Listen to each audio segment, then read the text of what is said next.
আসসালামু আলাইকুম। চলছে বাংলাদেশ এবং ইন্ডিয়ার চতুর্থ দিনের খেলা দ্বিতীয় টেস্টের কানপুরে, যেটা বাংলাদেশ চতুর্থ দিনে খুবই ভালো করেছেন।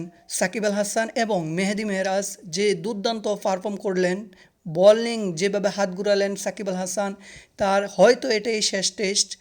সেখানে তিনি দুর্দান্ত পারফর্ম করলেন, সাথে মেহেদী মেহরাজ সঙ্গ দিয়েছেন, যেখানে দুজনে মিলে 120 রান দিয়ে 8টি উইকেট নিয়েছেন, ইন্ডিয়াকে নাস্তানাবুদ করেছেন। এখন পঞ্চম দিনের খেলা হচ্ছে আজকে, যেটা শুরু হবে একটু পর।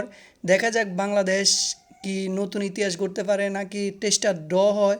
সম্ভাবনা আছে যে টেস্টটা ড্র হওয়ার, যদি বাংলাদেশ ভালো একটি স্কোর করতে পারে 250 কিংবা এরকম আশাপাশি, যদি বাংলাদেশ টার্গেট দিতে পারে, তাহলে হয়তো বাংলাদেশ এই ম্যাচটা জিততেও পারে, না হয় ম্যাচটা ড্র হওয়ার সম্ভাবনাই বেশি।